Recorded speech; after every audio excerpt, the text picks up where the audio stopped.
Bryce Laspisa was a 19-year-old college student who apparently was in every way just a regular college kid. But in August 2013, everything flipped on its head.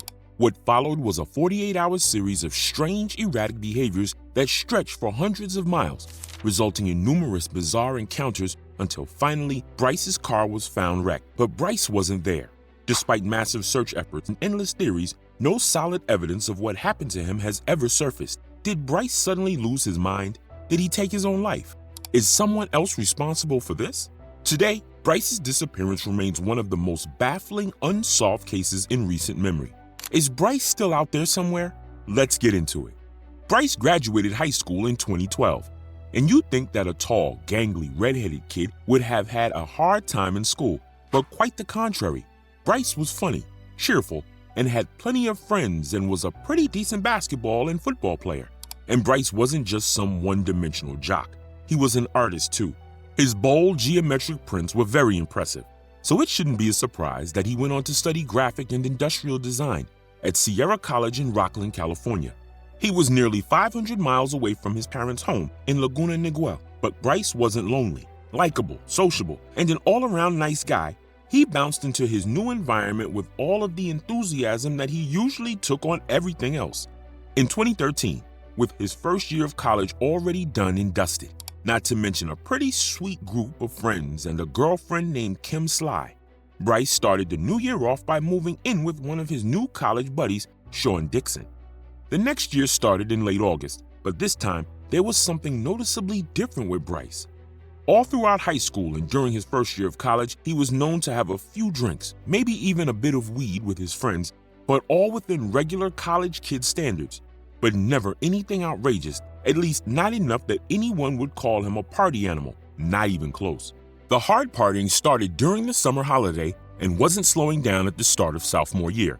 He was no longer on a few beers here and there. Bryce was having hard liquor nearly every day, and he approached weekends like it was his last days on earth. His girlfriend, Kim, and roommate Sean were starting to get concerned, but Bryce brushed it off like they were being uptight. And a lot of kids were getting a few late nights in before the homework and tests really started ramping up. It's not like Bryce was violent or unpredictable. He was just not done with his summer break just yet. On the 26th, the very first day of term, Bryce stayed up late, having a few drinks to kick off the new term in style, and he was gearing up for another late night the very next day by doing an all-nighter with his roommate Sean on Bryce's Xbox. But Kim noticed something different about Bryce that day than just being on a party streak. Even over the phone, she could hear that he was jittery and unusually moody. At first, Bryce denied taking anything other than a few drinks, but Kim was persistent enough to make him crack under pressure. Bryce admitted to taking Vyvanse, a prescription medication typically used to treat ADHD. Bryce didn't have ADHD.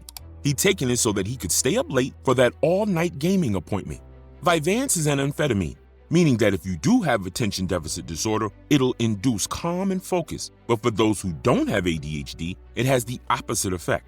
And like all stimulants, the effects can vary widely from person to person. On the low end of the scale, it can cause appetite loss, dry mouth, and constipation. But more extreme adverse effects can go all the way to muscle tics, hypertension, nosebleeds, and even full-blown psychosis. And that's without adding the alcohol from the day before to the mix too. For the rest of that day, Bryce went on a spree of ever-increasing bizarre behavior. He gave away his Xbox and a pair of diamond earrings that his mother had given to him, a pair that he treasured deeply. Keep in mind, Bryce didn't sell these things. He gave them away to random acquaintances. Then he broke up with Kim over a text, telling her that she'd be better off without him. Their text exchanges naturally turned into a fight. Kim wanted to know why he was breaking up with her and what the hell had gotten into him, but Bryce had no answer for either of those questions. Bryce wasn't done being erratic. He then got into his car and drove 90 miles to Kim's college. When Bryce was on the road and no longer in his apartment, Sean, his roommate, called Bryce's mother, Karen. He told her about Bryce's increasingly alarming behavior, giving away his stuff, and that he was becoming so paranoid that Sean could barely get a coherent sentence out of him. When Bryce arrived at Kim's place, much to Kim's alarm, he was agitated, anxious, and like his text, wasn't making much sense. But he wanted to have a fight, and damn it, he was going to get one. To say that the mild-mannered, friendly guy had done a 180 in personality would be an understatement. Kim took his keys and begged him to get a few hours sleep before driving back the next morning. By now, Kim wasn't even angry anymore. She was beside herself with worry. Bryce called his mother at 11 that evening, demanding that she tell Kim to give him back his keys. Despite being borderline manic just a few moments before, Bryce became calm and collected while talking with his mother. He assured her that he and Kim had broken up, that he hadn't been drinking that day, which was true, though he didn't mention the drugs he'd taken that afternoon or the excessive amounts of alcohol he had the day before, and that Kim needed to return his keys so that he could drive home. Karen offered to take the first flight in the next morning to pick him up herself from Kim's apartment, but he assured her that she had no reason to travel that far. He'd drive home that weekend and they could have a long overdue talk then. Though what Bryce needed to talk to her about so seriously, he never said. But his calm demeanor did convince Karen that her son wasn't drunk like Kim thought he was. So she in turn told Kim to hand him back his keys and that she'd fly out the next day anyway, because Karen was just as worried as the rest were. Just a few days ago, Bryce couldn't stop talking about how perfect Kim was and what a lucky guy he was to have her. And now he was completely calm about breaking up with her. The whole situation was weird, that was starkly clear. Regardless of how worried they all were, Kim handed Bryce his keys and he left her apartment at 11:30. Karen woke up to find a missed call that morning, taking place around 1 in the morning and another at 9 in the morning. She assumed that Bryce had called her to let her know that he'd arrived back at his apartment and made the second call when he'd woken up. But the voicemail from the first call was strange. Bryce had called his mother and left her a voicemail to tell her that he'd run out of gas. Immediately after that, he made another call to roadside assistance and charged $20 to his mother's account for gas. This charge occurred at 9 in the morning, probably because roadside assistance couldn't make the charge at that time of night and only processed it the next morning when everyone was in the office. So Karen called Bryce, but it went straight to voicemail. Next, she called Sean, the roommate, but he said Bryce never returned home the night before. So they started tracking him by the roadside assistance company that he'd used. The guy who'd gone out to help Bryce that morning was named Christian, and he was nice enough to go to the rest stop where he'd handed Bryce the gas.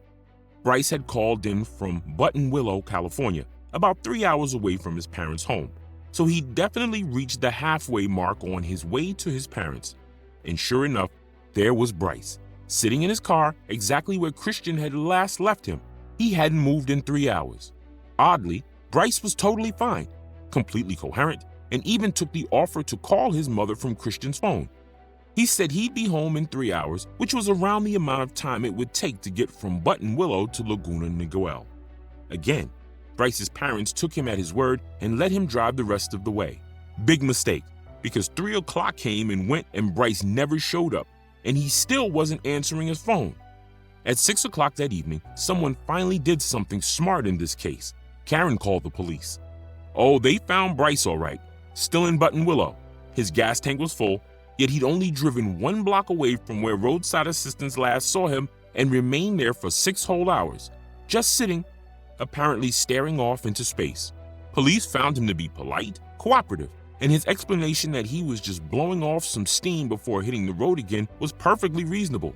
They gave him a field sobriety test, which he passed, searched his car and found no substances at all. They called Karen, told her they'd found him and put Bryce on the line with her. And again, everyone made the monumentally stupid decision to allow Bryce to drive home as he'd promised to do now 3 times in a row. Funny thing, that roadside assistance guy drove by the area at 6 that evening as he was on his way home from work. Even he thought that the whole situation was strange, so he just took a longer route to see if the man whose mother was calling after him had finally gone home. Bryce's car was still parked in the place where police found him, and the whole damn back and forth started all over again. Christian calls Karen, Karen tells Bryce to drive home, and he promises to do just that. Christian even followed him for 10 minutes on the interstate to make sure that this guy was finally going to drive home, as he'd been saying he was going to all day.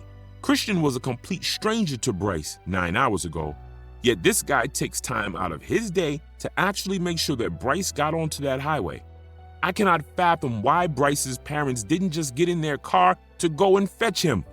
I know Bryce was a solid kid, But something was obviously very, very wrong here. Predictably, Bryce didn't arrive home at 9 o'clock, as he should have, and his phone went unanswered until 1 a.m. in the morning. He told his mother that he was still in the same county, but that he was back on the road again. What the heck? After all of this, still no one is getting in their cars to go and get him. This is now the 4th time that Bryce said he was driving home, yet he was still in exactly the same spot. He's been awake for some 48 hours by now, for goodness sake. He called back at 2 in the morning to tell them that he was a little lost and that he'd just sleep in his car for a few hours before getting on the road again when it was light out. He couldn't point out any road signs, landmarks, or anything of value to them to indicate where he was at all. And, say it with me now, no one went out to go and get him again. I know I'm not supposed to judge the parents here, but man, we're now on 5 strange calls, 30 hours of running around like this, and police and roadside assistants had laid their eyes on him, yet no one's gotten into their car to go looking. I can only blame their confusion at how out of character this all was and that they didn't know what to do about it. Now Bryce has become lost, and any chance of getting him home has officially slipped through everyone's fingers. At 5:30 that morning, Bryce's car went down a ravine, landing 25 feet below on a residential road. Apparently, he'd never gone to sleep and continued to drive after all. But Bryce wasn't in the car. There was blood on the front and back seats, but not enough to indicate serious injury. The back window was broken from the inside with an emergency tool, so he was not so impaired that he couldn't get himself out of the car. Oh, but it gets weirder. Apparently, Bryce had taken his laptop, wallet, phone, and a duffel bag packed with some clothes out of the car and put them next to the road before heading off without any of his possessions, ID, phone, or cash. A CCTV camera caught Bryce's car riding around in circles for 2 hours between 2 and 4 that morning before crashing at 5:30. The tire tracks all indicated that Bryce never attempted to brake before he went off the embankment. He'd sped up, meaning that he intentionally ran himself off the road. By 11 that morning, a massive search was underway to look for Bryce. He could have gone off in any direction only to be met with forest and wilderness, a much more challenging task than looking for him on a highway. Helicopters, dogs, horseback, four-wheelers, and foot searchers were all deployed. The lake was searched by divers. The hotels, hospitals, and homeless shelters were checked. But for more than 3 weeks, nothing turned up. The dogs followed Bryce's scent to a small lake nearby, and then he'd walk to a truck stop a mile away from the crash site. But that led them nowhere either. For months, the family and Bryce's girlfriend funded additional searches, set up social media awareness campaigns, and paid for billboards to be set up all over the county. As of 2025, Bryce Laspisa has been missing for 12 years. Naturally, the most likely theory here is that Bryce had a psychotic break after mixing the Vyvanse and the alcohol and staying up for more than 48 hours. If Bryce had the gene for a condition like schizophrenia, it would have been around his age that it normally starts presenting in males. Now, usually, psychiatric conditions involving hallucinations build up slowly over time, but a bad reaction to medication can switch it on to full blast without any warning at all. If this was the case, then Bryce and everyone around him would have been completely caught off guard by what was happening. Even without schizophrenia on the table, Vyvanse has a bad track record when used recreationally. I don't think he was a raging alcoholic or anything. I genuinely believe that he was throwing himself into the party scene like a lot of college kids do. But his body just reacted badly when he took it too far.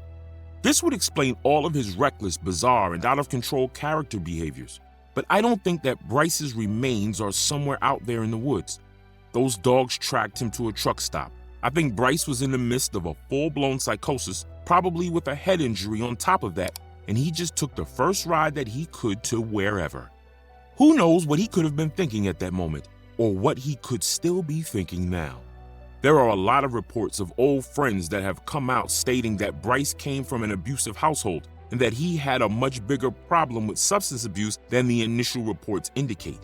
I'm not going to entertain stories on the internet that cannot be verified, but it is totally possible that Bryce spent those 2 days riding on no sleep planning his disappearance, that he wanted to vanish, start over somewhere far away, and never look back. That would explain the fact that he gave away his Xbox and earrings and that he left his wallet and ID at the crash site. Though he is still officially labeled as a missing person, police have not put aside the possibility that Bryce went missing of his own accord. So all the evidence points to Bryce being alive out there somewhere. The only real questions are the where and the why.